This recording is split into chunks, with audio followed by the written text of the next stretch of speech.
Meus irmãos e irmãs, fica firme aí, porque o que eu vou te contar agora vai deixar muito ateu sem argumentos e muito crente vibrando de alegria. Nós estamos vivendo em tempos onde a zombaria contra a fé cristã virou moda, virou entretenimento barato, virou munição para aqueles que se acham os donos da verdade. Porque muitos, mesmo sendo sábios, são ignorantes. Nós temos exemplos aí de vários cientistas achando que podem peitar a palavra de Deus e sair impunes.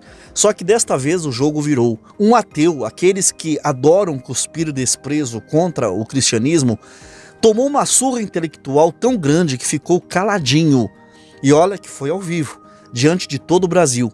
O nome dele, Sérgio Sacani. O homem que gosta de desacreditar tudo que envolve Deus e a Bíblia, teve que engolir seco quando o arqueólogo Rodrigo Silva, um dos maiores nomes do universo cristão brasileiro, colocou Sérgio Sacani no devido lugar. E o melhor, antes que Sacani tentasse o seu tradicional deboche contra a fé cristã, Rodrigo Silva deu um nó teológico na cabeça dele que deixou ele sem saída. Sabe o que aconteceu? O ateuzão, que até então bancava o cético absoluto, teve que admitir: não dá para negar a existência de Jesus. Isso mesmo, você não ouviu errado. O cara foi confrontado pela lógica do que a gente já sabe há séculos. E eu te garanto, se esse vídeo não te edificar, se isso não te fortalecer na defesa da sua fé, então eu não sei mais o que pode te impactar. Mas antes de qualquer coisa, não tira o olho da tela do celular, porque essa história só está começando e eu volto logo após a vinheta.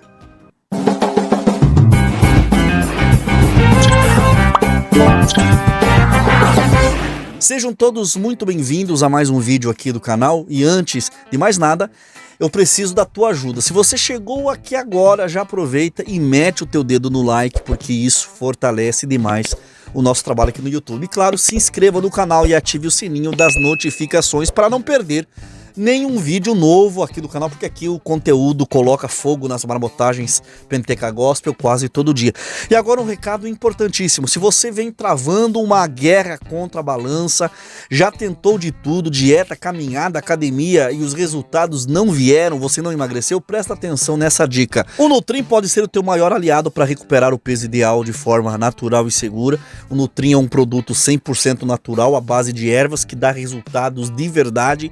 Eu mesmo perdi 12 quilos usando esse produto incrível e maravilhoso e posso te garantir que ele funciona mesmo. Se você também quer essa mudança na sua vida, fique ligado, porque no final desse vídeo eu vou te contar como você pode aproveitar a super promoção que está rolando, tá bom? Agora, bora pro assunto. Segura essa, porque a lapada foi grande. Sabe aquele momento em que o ateu militante, acostumado a desacreditar da fé cristã, finalmente fica sem palavras? Pois é, foi exatamente isso que aconteceu. O arqueólogo cristão Rodrigo Silva, que não foge de uma boa batalha teológica, deu uma aula tão afiada, tão fundamentada na lógica e em evidências bíblicas, que fez o cientista cético e ateu Sérgio Sacani simplesmente travar ao vivo. Meu irmão e minha irmã, não teve como, foi um verdadeiro nocaute intelectual. O homem que vive espalhando que ciência e fé não combinam, levou uma surra teológica que o desmontou tudo, desmontou a sua arrogância e o seu discurso. Isso só prova uma coisa: a verdade sempre prevalece.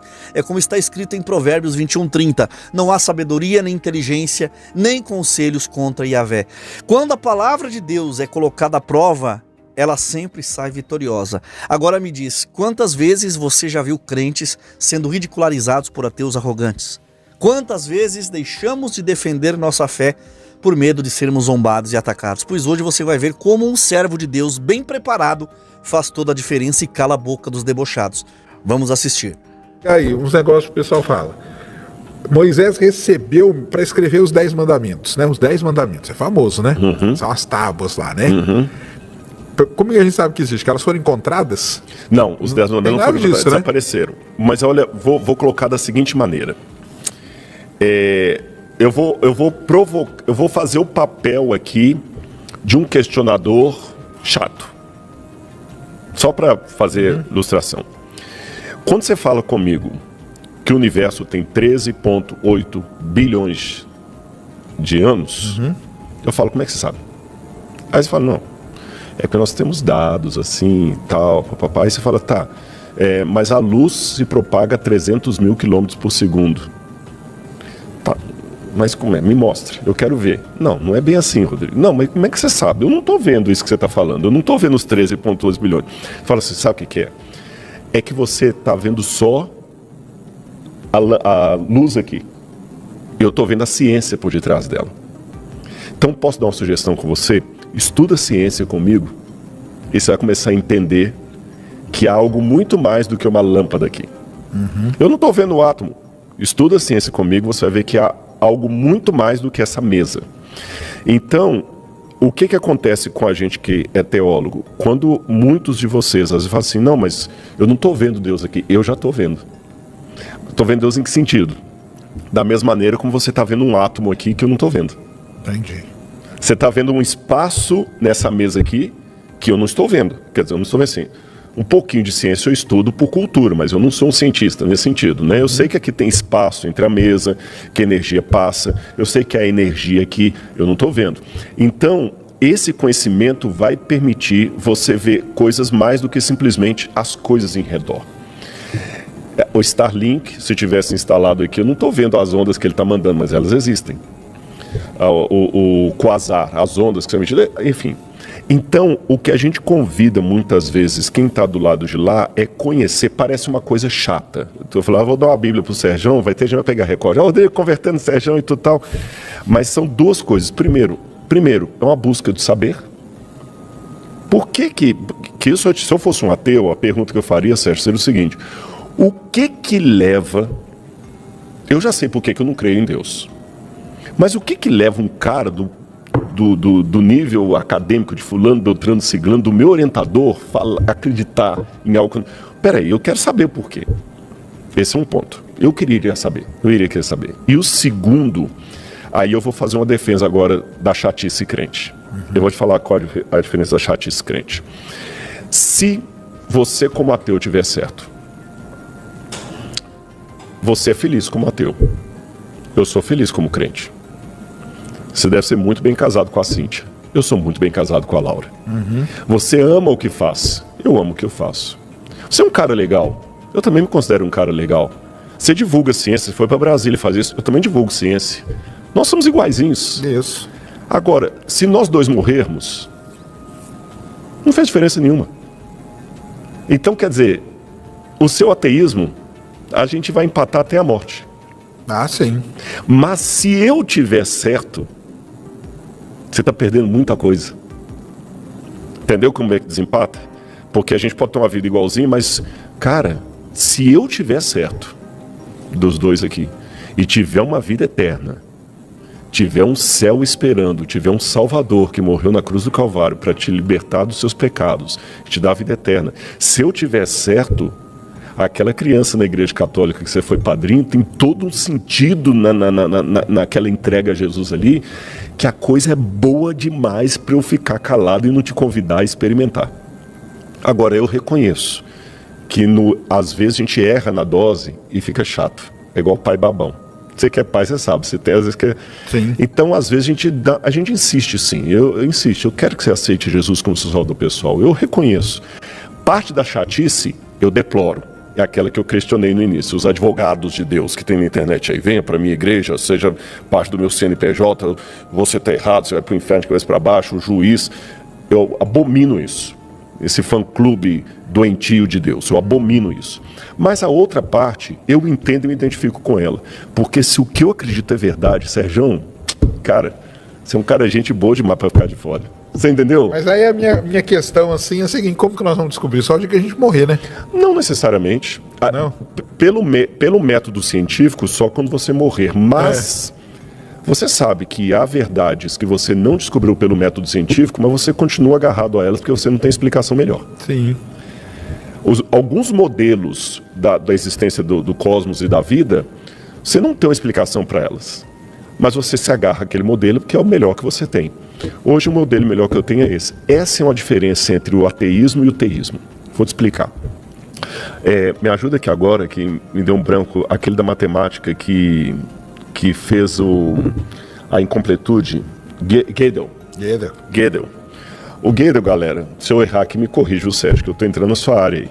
O Gödel, ele mostrou que a matemática ela é incompleta, porque haverá muitas verdades que não vão passar e ela até se contradiz. Né? E depois veio o Hotel de Hilbert lá, que mostrou que há realidades que estão acima da compreensão. O Hotel Infinito de Hilbert. Sim. Que ele funciona na cabeça, mas na prática ele não funciona. Como é que você vai aumentar o que é eterno? Beleza. Então vamos ali.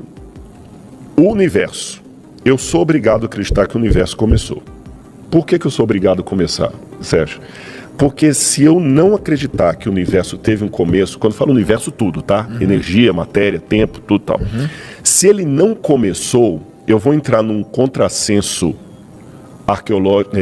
Arqueologia na cabeça. Eu vou entrar num contrassenso matemático, que é o seguinte: se houve um universo eterno, esse momento nunca teria chegado. Porque para esse momento chegar, eu tenho que ter infinitos momentos antes dele. Como o infinito é um número que nunca se alcança, isso aqui não aconteceria. Não sei se eu confundi a cabeça da galera ou se ficou claro. Você acha que deu para o pessoal entender? Acho que sim. Deu para entender, pessoal? Essa conversa minha com o Sérgio só está acontecendo porque o tempo começou. Sim, claro. Porque se for um retrocesso infinito, eu tenho que ter infinitos momentos antes de chegar e nunca chegaria. Então se começou. Aí vem aquela questão. Se começou, por que existe algo ao invés de nada? Sendo que antes não havia nada. Aí vem aquela questão. A ciência não tem resposta para isso. Beleza, eu concordo. Não tem. A ciência sabe que a vida está aqui, mas não por quê. A ciência sabe o como, mas ela não sabe o porquê. Só que eu tenho duas atitudes. Se eu estiver num no hospital, o médico vai falar para mim assim, ó, você está com uma doença grave desse jeito. Tá bom? Tá bom. Só que aqui na cidade, eu moro em Engenheiro Coelho, uma cidade pequena, nós não temos tratamento para a sua doença. Eu tenho duas atitudes. Sair dali e ir para casa, esperar morrer, ou procurar outro hospital que tem a resposta. Capacidade para te curar. Exatamente. Então o que acontece? Quando eu não encontro uma resposta na ciência, eu estou falando agora do meu testemunho, tá? Eu não consigo falar assim, então vou acomodar, já que não tem resposta, vou ficar por isso mesmo. Não, eu procuro outros lugares que podem me dar aquela resposta. Essa que é a diferença. Entendi. Você entendeu? Eu sei que alguns cientistas falam o seguinte, eu não me importo com o problema Deus. A ciência não me diz nada, então eu fico com isso mesmo. Seria a mesma coisa eu falar o seguinte, eu não me importo com a cura para essa doença. O médico falou que aqui não tem o que fazer, ele é médico. Não, mas pode ser que o outro hospital tenha. Então, por isso que eu acho que a ciência e a religião, elas podem ser até complementares, não adversárias. Ah, sim, isso com certeza. Mas o lance das tábuas, que o pessoal fala. Os 10 mandamentos. Dos 10. Ela não... Moisés recebeu uma luz, aquilo lá, o que acontece? É assim que você interpreta, não? Eu interpreto que Moisés teve uma visão sobrenatural de Deus, que foi algo realmente... Teve duas fases, né? Então, uma fase que o próprio Deus escreve, uma fase que ele manda Moisés escrever. De qualquer maneira, em ambas as ocorrências, foi Deus agindo. Então, vamos colocar ali. Agindo de maneira bem racional, Sérgio, isso parece ridículo. Eu vou dar outros exemplos do que parece ridículo. Deus entregar 2 tábuas de pedra para Moisés, ou mandar Moisés lavrar 2 tábuas para escrever os mandamentos direto do Deus, parece ridículo. Falar que uma mulher chamada Maria estava virgem e deu à luz a um menino sem nenhuma presença de espermatozoide dentro do útero dela, também é ridículo. Nenhum ginecologista vai falar que isso procede. Falar que um homem chamado Jesus andou sobre as águas, isso é ridículo. Falar que o próprio Moisés abriu o Mar Morto, abriu o Mar Vermelho, Mar né? Vermelho. Mar Vermelho também parece ridículo. Os milagres de Jesus também parecem ridículos. Ou seja, a Bíblia está repleta de situações que parecem ridículas. Aí eu te pergunto de volta. Por que pessoas de elevado calibre mental acreditam nessas coisas e não acreditam nas fábulas de La Fontaine? Mas elas acreditam no literal? Literal, tem muita gente. O Newton acreditava nos milagres de Jesus de maneira literal. E outros mais que eu podia citar. Eu dei o Newton aqui para ficar bem com um baluarte da ciência. O Newton né? tinha uns negócios com... Ele, com a Bíblia, bem forte. Era um camarada que descobriu a lei da gravidade. Galileu também. O Galileu O Galileu, ele brincava com o Papa da época. Exatamente. A briga dele com o Papa, não com a Bíblia, né? E outros mais que eu poderia citar. Agora, como é que eu resolvo isso aqui, Rodrigo? Seguinte, vamos tirar agora os milagres da Bíblia. Quando eu pego o que está acontecendo aqui agora, que a galera está ouvindo a gente de longe, enquanto a gente está falando aqui, que você pode tirar uma foto minha nesse celular e mandar para outro lugar, se eu pegar todos esses eventos agora do presente e voltar com eles 100 anos no passado, isso também ia parecer coisa ridícula. Ah, sim. Entendi. Você entendeu? Todo mundo fala assim, isso é impossível. Se eu entrasse numa máquina do tempo, hipotética, voltasse lá e falasse, voltasse e falasse, gente, vai chegar um tempo em que vocês vão poder mandar uma imagem real sua para alguém que está do outro lado do planeta. Iam nos colocar numa camisa de força. Com certeza. Então eu pergunto, será que os milagres da Bíblia são realmente coisas tão lendárias ou são apenas a ocorrência de fenômenos que hoje nós ainda não alcançamos? Como os nossos fenômenos também, para alguém que veio no passado, eram muito ridículos. Até para nós hoje. É meio fantástico o negócio da inteligência artificial. Aí, é que aquele lance, nós já conversamos da outra vez, Jesus foi um ser humano, né? Sim. Que andava ali. Então, assim, não tem como você duvidar que Jesus existiu. Existiu, tem claro. várias coisas, né? Então, não tem... Mas é que você acredita que Jesus foi um enviado... Eu termino minha fala aqui para não ficar muito prolixo. Tem uma frase, ela foi atribuída a Santo Agostinho, mas eu nunca vi essa fonte original da frase. Certo. Então, eu não posso afirmar que é de Santo Agostinho, mas a frase diz assim: no essencial, unidade. No não essencial, diversidade. Em tudo, caridade. Naquilo que é essencial, não pode ter a minha opinião, é do Sérgio. Por exemplo, se a gente estivesse discutindo aqui violência contra a mulher, não existe opinião a esse respeito, é condenação. Claro. Não tem como, não, eu acho que pode bater em mulher, desculpa, isso aí não tá para colocar na mesa e ser respeitado. Então, no essencial, temos que rezar o mesmo terço. Um ateu e um crente, um ateu e um não católico cristão rezando o mesmo terço. Violência contra a mulher, não está em discussão. As áreas que não são essenciais, vamos deixar cada um tomar a sua opinião e em tudo caridade. Aí você pode falar, tá, Rodrigo, mas crer em Deus é uma área essencial. É verdade, mas aí eu deixo o coração dele com Deus. Lembre, eu estou aqui para testemunhar de Deus, não para... E aí, depois de tudo isso, tem como negar a existência de Deus e Jesus? A gente viu aqui a realidade esfregada na cara dos arrogantes que vivem batendo no peito, achando que sabem tudo, mas quando são confrontados com argumentos sólidos, eles travam, engasgam e não tem para onde correr. E é sempre assim, né? O ateu militante começa todo empolgado, cheio de piadinha, querendo bancar o esperto, mas quando encontra um homem de Deus preparado, alguém que não se intimida com meia dúzia de palavras e falácias, simplesmente se desmonta. A verdade da palavra de Deus, meus irmãos, ela não precisa de esforço para vencer. Porque no final a palavra sempre se impõe. E é por isso que eu te digo, crente bem instruído não tem medo de qualquer afronta. Agora me conta aqui nos comentários o que você achou dessa aula de teologia e bom senso dada pelo arqueólogo Rodrigo Silva Wascani. E o mais importante, compartilhe esse vídeo, espalhe essa verdade, porque nesse mundo cheio de mentiras e relativismo, ser porta-voz da verdade é mais do que um dever, é uma missão. E se este vídeo te edificou, compartilhe com os teus familiares, com os amigos, em grupos do seu celular e também nas tuas redes sociais. Deixe o like, que é muito importante, inscreva-se em nosso canal e ative o sininho das notificações para sempre receber novos vídeos aqui do canal. E olha só, no começo do vídeo eu falei do Nutrim, que eu quero reforçar aqui para vocês que querem perder peso de forma saudável e eficaz. Essa aqui é a sua chance, é um suplemento 100% natural à base de ervas, que pode te ajudar a perder até 15 quilos em 30 dias sem sofrimento. E eu sou prova disso, porque eu já eliminei com o Nutrim 12 quilos em 30 dias. Então aproveite essa oferta incrível e adquira o seu Nutrim e aproveite essa super promoção e ganhe esse descontaço de quase R$100 em cada frasco. O Nutrim tradicional de 230 por R$130 e o Nutrim Black, que é uma versão mais turbinada e mais forte, de 250 a R$150. Então é um descontaço para você aproveitar essa promoção e essa oportunidade. Entre em contato agora com o nosso irmão Rodrigo no link abaixo aqui na descrição desse vídeo e também em um link no primeiro comentário fixado também aqui logo abaixo desse vídeo nos comentários. Então entre em contato com o Rodrigo, não perca essa oportunidade e Deus abençoe a sua vida poderosamente em nome do Senhor Jesus.